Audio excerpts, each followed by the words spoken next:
Welcome to Undercurrents of Romance, the show that celebrates every subgenre of romantic fiction. In each episode, I peel back the layers of your favorite love stories and chat with the talented authors who bring them to life. I'm your host, Tracey Devlyn. Now, let's dive in with today's guest. Hello, Romantics. I'm here with award-winning author Kathleen Donnelly to talk about her new romantic suspense, Colorado K-9 Rescue. Welcome to the show, Kathleen. Thank you so much, Tracy. I'm so excited to be on. I appreciate you Oh, having me. it's my pleasure, absolutely my pleasure. Like, we can see your book cover there in the Mhm. background, but do you have the book Yep, itself that you can hold up and show us? Oh, great. I Yeah, do. I love it. Yes. Yeah, that's such a great Yeah. cover. I love it. Thank you. Oh, I love it, especially because it looks like my black lab Boomer on the cover, I was even though gonna that's not him. say, yeah, I stalked you on, I'm sorry, I looked at your website and I saw Boomer on your website and I was thinking how much he looked like the one on the cover, and so that's Yeah, great. But that's Mocha we see on the that is cover as Mocha. opposed to Yes. Boomer. Yes. Yes, it is. You're right. It is Mocha.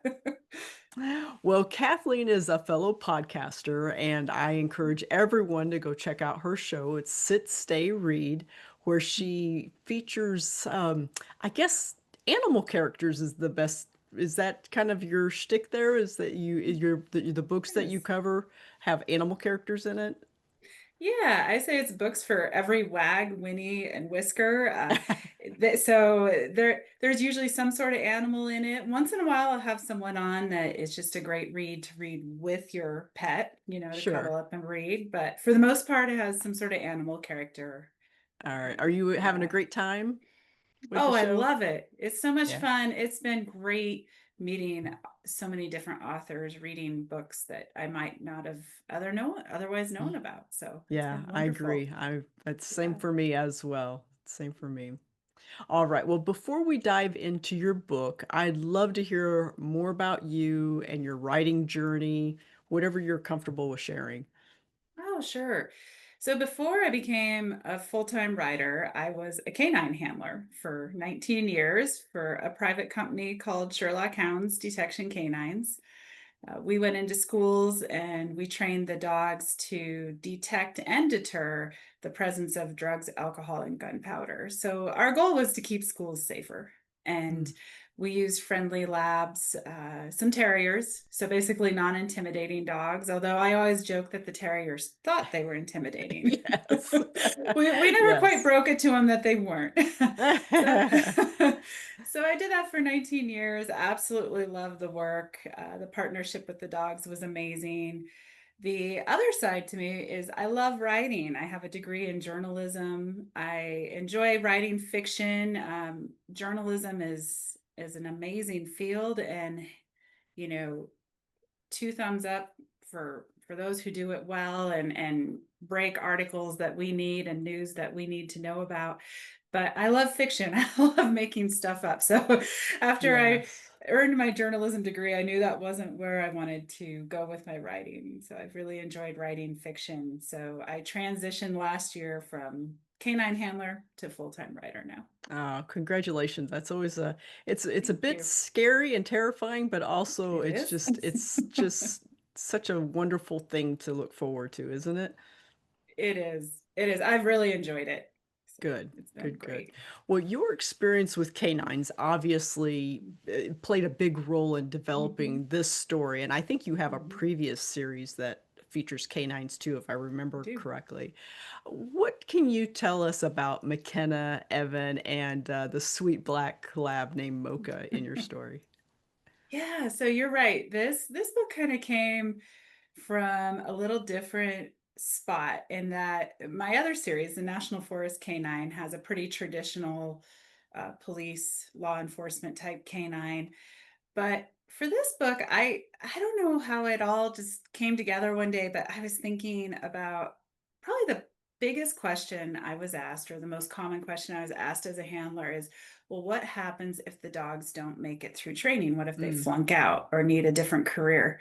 And in real life, our answer is we found really good homes for them. But I thought, well, how fun would it be if there was a dog who would track, but only wanted to track the person he loved, which is McKenna. And otherwise, he didn't want to do anything else. So she takes him on from her sister to be a crisis canine. And it was fun when I discovered that the FBI has essentially their therapy dogs, crisis canines that go with victim specialists and help victims through a really difficult time. And so it all started coming together. So McKenna and Mocha probably were there first. But then, of course, I was like, well, you have to have it's a romance. So we have to have that good looking FBI agent, right? Yes, yes, And absolutely. along came Evan. So that was sort of the backstory. But it's funny. I think with most of my books, the dog characters come first and then everyone else comes around them. Populate So around, yes, yeah, yeah, no, I can yeah. see that for sure.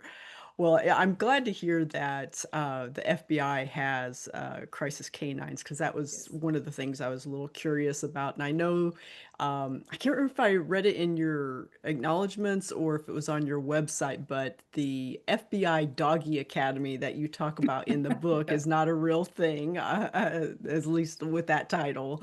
Right. So that was kind of fun. How did you just lean into your previous canine experience, or were you able to speak with someone from the FBI to find out how it works with, the victim specialists and all that sort of thing? I wasn't able to connect with a victim specialist with the FBI, but I was very lucky in that I was able to connect with a victim advocate for our local sheriff's office. And so it's a lot of similarities, very similar Okay. job. He sat down with me and it just really amazed me and humbled me with the job they do to help someone who's been a victim of a crime. I think so much Hmm. in the news or TV shows or documentaries we get into who did the crime, we're not stopping to think about what happened to those who were the victims of the crime. How do they move Right. on from that? And so the other source I have to give a shout out. She doesn't know me personally, but Jerry Williams has FBI Oh, Retired Case File Review podcast, and it's a great uh, podcast. it is a great one. And so I just have listened to that nonstop, and that's given me so much information. And she had an episode with a victim specialist. And so I listened to that, and that gave me a ton of great information.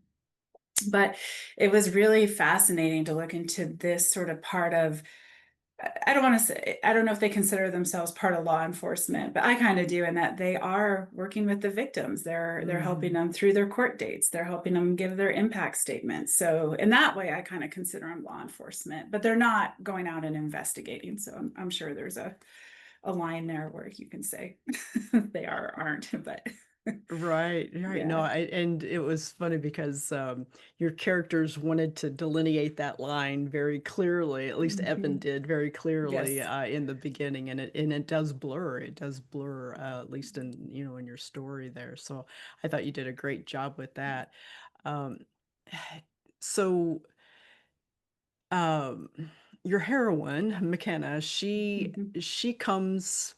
I, I don't want to use the term baggage, but I can't think of Mhm. what else. Backstory, I guess she has a Yeah. backstory Yeah. that is pretty traumatic, which is Mhm. quite different than I've ever read before, especially given what her occupation is, right? And then Yeah. those two collided in this story, and I'm trying to be really careful and not give anything away Yeah. here. So if I'm being, feels like I'm being cagey, I am being cagey here. But I was very curious about how you went about with your research regarding McKenna, because it felt like at times that you were really able to get into the mind of a survivor. Mhm. And so I was wondering if you did research or if there was another way that you prepared yourself to get into that mindset. That's a really good question. I think you try to just develop a character and put yourself in their shoes. And Hmm. so what would it be like? And I've never experienced anything like what she has. But I think, yeah, I did some research. I listened more to, like, if I was going to watch a true crime documentary, because we're all drawn to them for whatever crazy reason, I would try to listen to what the survivors, what the victims would say, or what it was like for them. And even though I haven't experienced anything to the level Mckenna has, we all have had things happen to us in our life where we know how it felt. We know, Mm-hmm. like, oh, it was a surprise, or that I can't believe they did that, or that kind of a deal. Yeah. So I tried to draw on some real life experiences. Again, nothing. I've never had anything happen like what happened to Mckenna, but just that feeling. Okay, if I can take that feeling and draw on it, and then amplify it, because Mm-hmm. what she went through, and then that feeling of being a survivor, of sticking through something, and coming Mm-hmm. out.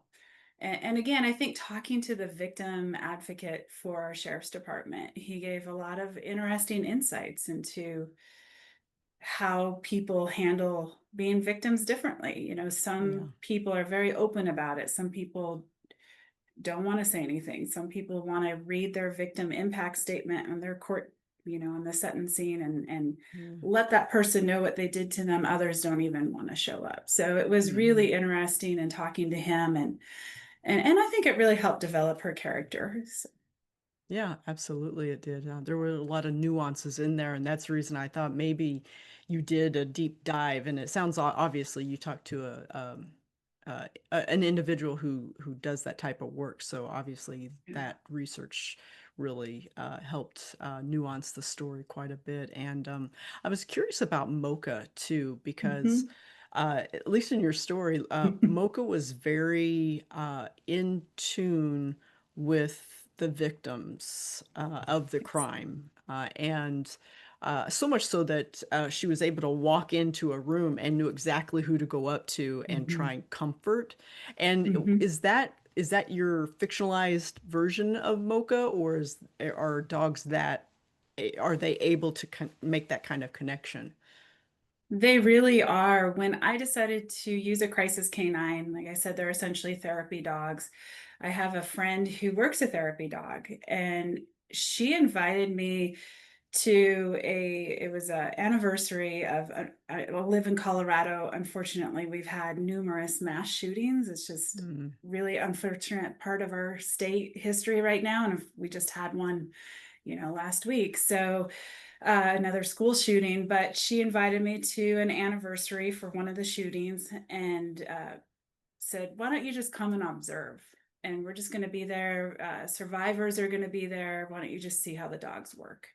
And I said, "Okay, that'd be great." It was so humbling, Tracey. It was yeah. just this emotional experience, and the dogs would just look at someone and be like, "You need me," and they would just walk Oh. right up to him, and that person would hug them and Mm, cry, and it was like, oh my gosh, it was so emotional. So after witnessing that, I thought, I have to get this dog right, because they really do just have this sense. And then she was telling me too how her dog will go home and he's really tired afterwards. It's emotionally draining for him as well. So she yeah. said she has to give him time to recover. So that was really I wasn't expecting to do that as a Yeah. research, but it was really there's so many feelings with that. It was very Mm, emotional. It was very humbling to watch these dogs. It was humbling to be there at this anniversary, and the survivors were, and maybe this is also where I drew a little from Mckenna, they were very open about their stories mm, and their memories of that day. So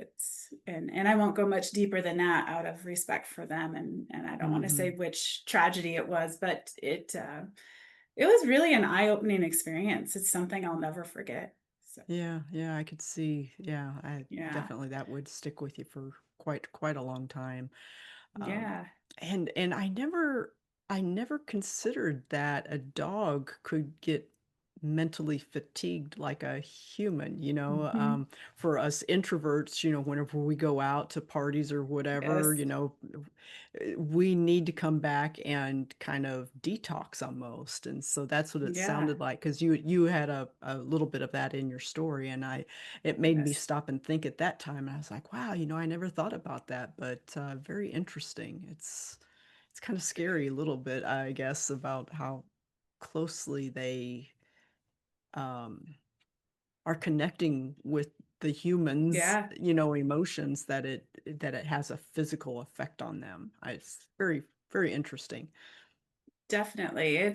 Well, and even the working dogs with the drug dogs, we would go to a school and they go out and work and they come home and they would all crash and Uh, sleep. And they also, even though they weren't trained therapy dogs, it was funny. I had a little Russell Terrier. I called him my undercover agent. He was like the best little drug dog ever. He'll someday Sparky's going to show up in a story, but he used to crack me up. He'd go out and bust a kid, and then usually the poor kid would be crying, and he'd go sit in their lap and comfort them. Like, it's like, I'm so sorry. yeah, I sorry, but you're had going to be to. okay. Yes, Yeah. that was exactly. Yeah. So it's dogs are just amazing, but yeah, Yeah. they need to come home. The working dogs, whether they're doing a therapy work or K-9, law enforcement, narcotics, they have to come home and recharge too. So, Huh, yeah, interesting. yeah, Well, one of the things that I like to dive into on this show is finding the story's undercurrent with the author, and it's yeah. that what I call that second beating heart of the story that flows beneath the lover's journey, and it also helps propel the story forward. What undercurrent do you think is flowing beneath McKenna and Evan's story? Oh, that's a really interesting one. I think they're both in their own way trying to move forward, recover from past traumas. Evan Mm-hmm. with his family and just diving into work. McKenna trying to help others. Uh, and neither one of them want love, which was really fun to make them Yeah. change their minds. Yeah, yeah, no, Yeah. that was great. Okay, great, wonderful. Well, I always like to talk about tropes on the show. Hmm. Romance readers love our tropes. Yep. Um, what what would be two or three tropes that you think that readers could look forward to while reading this story? I mean, workplace romance is probably uh, the more prominent one that Yeah. comes up whenever I think of the story. What else do you think pops up there? Well, definitely, I guess forced proximity, which goes with the workplace. Yeah. They are forced to be together. She's hoping she will never be assigned to a case with Evan, and of course, you she has to be assigned to a case then. Yeah. I would say a little bit of opposites attract. I mean, they're not total opposites. I think there's books that bring that trope out more, but they're a little bit of opposites in some ways. So that was the other trope I thought of. Um, those I think those would be the two main ones. Okay. All right. Great. Great. Yeah. Well, I always like to ask about recent reads that you Mhm. maybe enjoyed and that you would recommend to our audience. Sure. I actually had a really fun romance read for my podcast at Stay Read. It was Rebecca Minelga's book, and it's called Third and Long, and it has a wonderful therapy dog character. And she herself works with guide dogs and service dogs, so it was really fun chatting with her and learning more about what she does. But the book is a lot of fun. The book is a great romance. And then I have a fellow Colorado author who writes romantic suspense, Jody Burnett. She writes a great series. It's I think it's the, I don't want to get it wrong, 10 star K-9 series, I think is the main one. And the first book in that series is Renegade, really good. And as far as since we're romantic suspense, I know this is more a romance podcast, but just a great mystery series with a K-9 is Margaret Mitsushima's Timber Creek K-9 series. And she has a little romance in there too. There's a Yeah. relationship. So Well, those I look are, at romance as kind of just a big old umbrella with all those little lovely subgenres underneath it. So, yeah, yeah, yeah, absolutely. yeah. And that's Boomer. He's given his opinion on which book Yes. should be read. I did not hear him, so he must Oh, be good. mumbling Well, only to he you. must be okay. He started barking, so I thought maybe he was getting Oh, in on it here. yeah, I did not catch it. I didn't catch it. Well, whenever, when you're getting ready to write, sit down and write, do you have any rituals that you do that helps you get into that writing mindset? One thing I've found is that I love writing first thing in the morning. So, Yes. sorry, I'm still laughing. I don't know if Boomer's barking is I coming can through now. I picked him up that time. Yeah. That's all right. It's no He has worries. something. You have something you want to say, huh, buddy? So, uh, first thing in the morning is always good. Hey, Yes. come here. It's okay. And I love that because usually there's no text messages, there's no emails, no phone calls. As far as any writing ritual, I think now just being a full-time author, I mean, you just have to sit down and write. You Yes. just know you Yeah. have to show up and write. But first thing in the morning for me, I love nothing more than my coffee and just sitting down and start creating. Yeah. By the end of the day, I'm kind of done. I admire those who write at night. I'm like, wow, I could never couldn't Yeah, do I'm that. with you. Mornings are my best. Yeah, Yeah. and really the the best writing that I do is within the first 3 or 4 hours too. Yeah. And then I tend to Same try here. to edit in the afternoon because that creativity well or something just gets drained after a while. It It's does. kind of weird. Yeah, it definitely does. Yeah. Yeah. It sounds like we're similar. I need that morning caffeine. I'm a coffee addict too. So Yeah. if there's any ritual, it's that there's a cup of coffee. There you So go. There we go. I knew yeah. you had at least one. Yeah. All righty. Well, before we go, can you give us a hint of what's coming up next? Sure. So my other series, the National Forest K-9 series, has two more books coming out. One in January, book 4, Buried Lies, and one in July, which is book 5, and that's Deadly Revenge. Oh, And I then I'm love really those titles. excited. Oh, I know they're going to be fun books. The National Forest K-9 series features Maya Thompson, who's a Forest Service law enforcement officer, and her Malinois Juniper, who helps her go out and solve crimes. And so those two books are coming up after this one, but very exciting. I'm working on the next book in this series, and it's going to feature Cassidy, McKenna's sister, and her Ah, stories. yes. So Okay, we great. get to I'm glad have, to and hear that Cassidy's trope good. will be second chances, which is going to be fun. So Okay. All right. Wonderful. yeah, And that'll be out probably towards the end of next year then? probably they haven't given me a release date yet, so I'm Okay. assuming end of 26, beginning of 27, somewhere in there. So All right, great. All yeah. right. Well, folks, be sure to order your copy of Colorado K-9 today. You can check out Kathleen's website at kathleendonnelly.com. What social media platform are you most active on, would you say? Really, the two I'm most active is Facebook and Instagram. Okay. And your handle Yeah. for those, do you recall? Let's see. I think they're both author Kathleen Donnelly. I think Okay, if you do great. that, if you do the author Kathleen Donnelly, you'll find it. And then on my newsletter or on my website, I do a monthly newsletter. You can sign up there as Okay. well. All Yeah. right, perfect. All right. Well, Kathleen, thank you so much for joining me. I really appreciate you coming on Yeah. the show and congrats on your new release and your Thank new you. podcast. Very exciting. Thank you so much. Thank you for having me on the show. It's been so much fun. You betcha. No problem. Well, many thanks to everyone listening. I hope you enjoyed this week's episode of Undercurrents of Romance. You can find more information about the show at traceydevlyn.com/podcast. Undercurrents of Romance is a proud member of the Authors on the Air Global Radio Network. I'll be back soon with another great romantic read. In the meantime, enjoy the adventure, everyone.